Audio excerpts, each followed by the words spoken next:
Everyone, आज हम इस वीडियो में एक इंटरेस्टिंग ईटीएफ के बारे में बात करने वाले हैं जिसका नाम है एफएमसीजी इंडेक्स।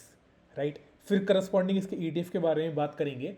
तो अभी इंडेक्स के बारे में बात करते हैं। तो अगर आप अब नोटिस करेंगे तो ये ईटीएफ अराउंड 14-15% डाउन है करंटली, जबकि अगर आप निफ्टी 50 देखेंगे, राइट, अगर आप निफ्टी देखेंगे तो निफ्टी डाउन है अभी अराउंड 9.5% और 10% तक ही गया था पहले, राइट।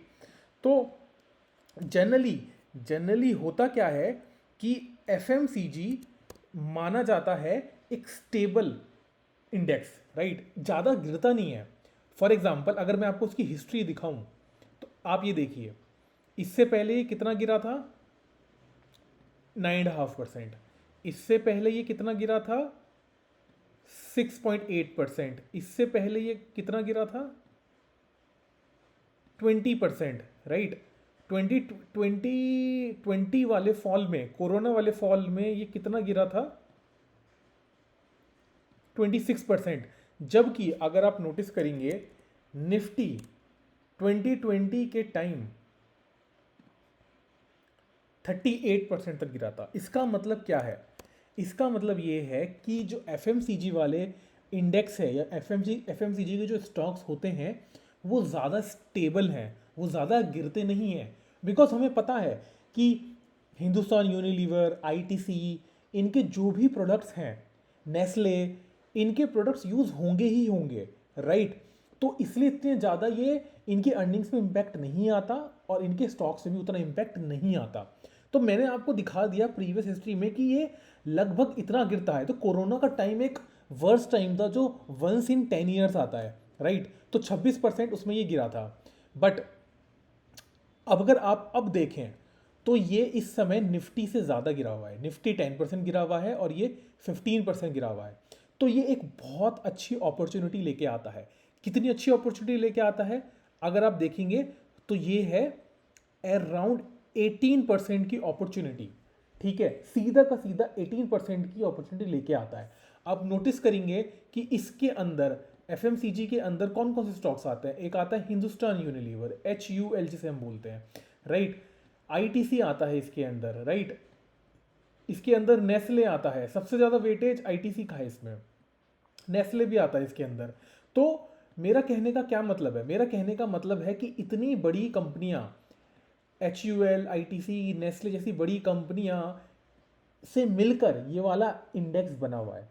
तो ये इंडेक्स अपने आप में बहुत स्ट्रॉन्ग है, राइट। इसमें बाइंग करना एक रिस्क फ्री तरीका है, राइट। इस समय अगर आप कोई भी स्टॉक्स देखेंगे, राइट, तो सब स्टॉक्स बहुत ज़्यादा गिर रहे हैं। बट अगर आपको इस पॉइंट पे अपने पोर्टफोलियो में स्टेबिलिटी चाहिए तो एफएमसीजी एक ऐसा इंडेक्स है जो आपको वो स्टेबिलिटी दे सकता है। फॉर एग्जाम्पल मेरे पास आज की डेट में 2 लाख रुपीज़ हैं, राइट। अब मेरे पास क्वेश्चन ही आता है कि मैं वो 2 लाख रुपीज़ कहाँ इन्वेस्ट करूँ।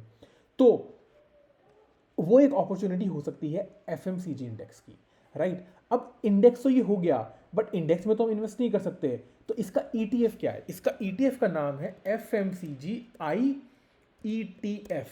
तो ये आईसीआईसीआई की तरफ से आता है ईटीएफ, राइट। तो मैंने फर्स्ट एनएससी वाला पिक कर लिया। ये स्टार्ट हुआ था रिसेंटली ही, दिसंबर 2023 में। इसको 1 साल हो चुका है ऑलमोस्ट।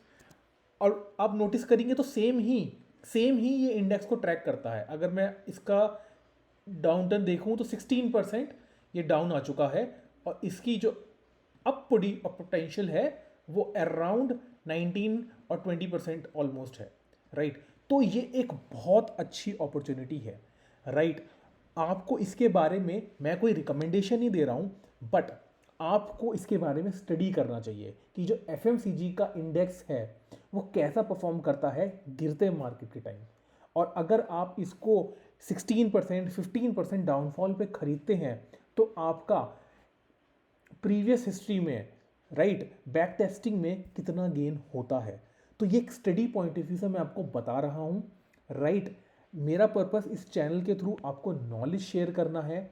आप इसको एज ए नॉलेज लीजिए, इसको एज ए एजुकेशन लीजिए, कोई रिकमेंडेशन ना लीजिए। ना ही ये बाय की रिकमेंडेशन है, ना ही ये कोई सेल रिकमेंडेशन है। अगर आपको मुझसे 1 to 1 कनेक्ट करना है तो मैं आपको लिंक डिस्क्रिप्शन में दे दूंगा। अगर आपको V20 वाली स्क्रिप्ट जिससे लोगों ने बहुत पैसे कमाए हैं वो चाहिए तो आप जो लिंक में दिया हुआ डिस्क्रिप्शन है आप वहाँ से कनेक्ट कर लीजिए, या YouTube के कमेंट सेक्शन में आप कमेंट कर दीजिए और हम आपस में बात कर सकते हैं। Till then take care, bye bye.